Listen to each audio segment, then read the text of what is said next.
running up the payroll. You really buy my good a lot. Big butt hump, shot for shot.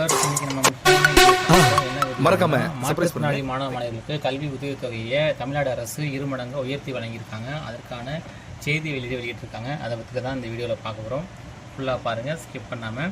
மாற்றுத்திறனாளி மாணவ மாணவியர் உதவித்தொகையை 2 மடங்காக உயர்த்தி அனுமதித்து ஆணை. ஆராய்ச்சி படிப்பில் ஈடுபடும் மாற்றுத்திறனாளிக்கு ஒருவருக்கு ரூபாய் 1 லட்சம் வீதம் ரூபாய் 50 லட்சம் அனுமதி. இது பற்றி என்ன சொல்லியிருக்காங்க அப்படின்னா, முத்தமிழறிஞர் கலைஞர் அவர்கள் சமுதாயத்தில் ஒடுக்கப்பட்டவர்கள், நசுக்கப்பட்டவர்கள் முதலானவர்களை ஆதிக்கவாதிகளிடமிருந்து காக்கும் நோக்கில் பல்வேறு சலுகைகளை வழங்கி அவர்களெல்லாம் முன்னேறுவதற்கு வித்திட்ட சமூக நீதி காவலர் என்பது உலகறிந்த உண்மையாகும். அப்பெருமகனார் உடல் உறுப்புகளும் மன வளர்ச்சியும் குன்றிய நிலையில் வாழ்ந்தவர்களுக்கு புத்துணர்வும் புதுவாழ்வும் அளிப்பதற்காக ஊனமுற்றோர் என்ற சொல்லை நீக்கி மாற்றுத்திறனாளிகள் என அவர்களுக்கு பெயர் தந்து அவர்கள் நலன்களை மேம்படுவதற்காக தமிழ்நாடு அரசின் கீழ் மாற்றுத்திறனாளிகள் நலத்துறை என 27/3/2010 அன்று தனியே ஒரு துறையை புதிதாக ஏற்படுத்தி அதன் மூலம் பல்வேறு சிறப்பு திட்டங்களை உருவாக்கி எண்ணற்ற சலுகைகளை வழங்கி அவர் வாழ்விலும் வளம் சேர்த்தார்கள்.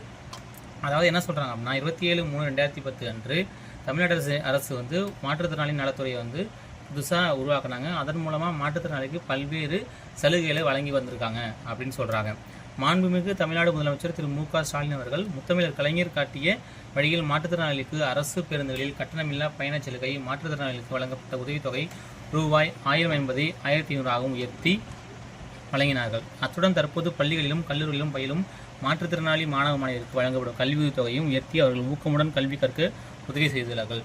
தற்போதைய தமிழ்நாடு முதலமைச்சர் மு.க. ஸ்டாலின் அவர்கள் கலைஞர் காட்டிய வழியில் மாற்றுத்திறனாளிகளுக்கு அரசு பேருந்தில் தற்போது கட்டணமில்லா பயணச் சலுகையும் கொடுத்துட்டு இருக்காங்க. அதோடு மட்டும் இல்லாமல் மாற்றுத்திறனாளிக்கு வழங்கப்பட்ட மாதாந்திர உதவித்தொகையானது 1000 1500 உயர்த்தி வழங்கிட்டு இருக்காங்க அப்படின்னு சொல்லியிருக்காங்க. இதன் பிறகு தற்போது பள்ளிகளில் படிக்கும் மாணவ மாணவர்களில் 1 முதல் 5ஆம் வகுப்பு வரை படிக்கும் மாற்றுத்திறனாளி மாணவ மாணவியருக்கு வழங்கப்படும் கல்வி உதவித்தொகை ஆண்டுக்கு 1000 ரூபாய் என்பதை 2 மடங்காக உயர்த்தி 2000 ரூபாய் என்றும், அதாவது 1ஆம் வகுப்பு முதல் 5ஆம் வரை படிக்கும் மாற்றுத்திறனாளி மாணவர்களுக்கு 1000 ரூபாய் வழங்கிட்டு இருந்ததை இப்போ 2000 ரூபாயை உயர்த்திருக்காங்க. மேலும் 6ஆம் வகுப்புலேருந்து 8ஆம் வகுப்பு வரை படிக்கும் மாற்றுத்திறனாளி மாணவ மாணவர்களுக்கு ஏற்கனவே 3000 ரூபாய் வழங்கிட்டு இருந்தாங்க.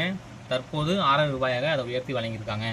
அடுத்ததாக 9ஆம் வகுப்பு முதல் 12ஆம் வகுப்பு வரை படிக்கும் மாற்றுத்திறனாளி மாணவ மாணவர்களுக்கு வழங்கப்படும் கல்வி உதவியானது ஆண்டுக்கு 4000 ரூபாய் என்பதை இருந்ததை தற்போது 2 மடங்காக உயர்த்தி 8000 ரூபாயாகவும் உயர்த்தி வழங்கிட்டு ஆணையிட்டிருக்காங்க.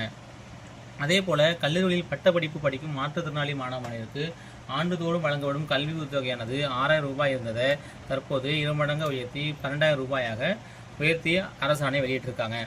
மேலும் தொழிற்கல்லூரிகளிலும் பட்ட மேல் படிப்புகளிலும் படிக்கின்ற மாற்றுத்திறனாளி மாணவ மாணவியருக்கு ஆண்டுதோறும் வழங்கப்படும் கல்வி உதவித்தொகை 7000 ரூபாய் என்பதை 14 ரூபாயாக 2 மடங்கு உயர்த்தி வழங்கிடவும் ஆணையிட்டிருக்கிறார்கள்.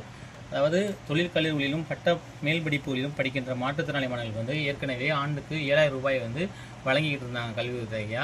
தற்போது 2 மடங்காக உயர்த்தி 14 ரூபாயாக உயர்த்திருக்காங்க. அது மட்டும் இல்லாமல் பள்ளி கல்லூரி படிப்புடன் மாற்றுத்திறனாளி மாணவ மாணவர்கள் படிப்பை நிறுத்திவிடக்கூடாது என்பதற்காக அவர்கள் ஆராய்ச்சி படிப்பிலும் ஈடுபட வேண்டும் என்றும் விளைவோடு ஆராய்ச்சி படிப்பில் சேரும் மாற்றுத்திறனாளி மாணவ மாணவர்களுக்கு ஊக்கமளிப்பதற்காக அவர்களுக்கு முதலமைச்சரின் ஆராய்ச்சி உதவித்தொகை திட்டத்தின் கீழ் தலா 1 லட்சம் ரூபாய் வீதம் 50 மாற்றுத்திறனாளிகள் பயன்பெறும் வகையில் 50 லட்சம் ரூபாயை ஒதுக்கீடு செய்தும் மாண்புமிகு தமிழ்நாடு முதலமைச்சர்கள் ஆணையிட்டிருக்காங்க அப்படின்னு இந்த செய்தி குறிப்பில் தெரிவிச்சிருக்காங்க.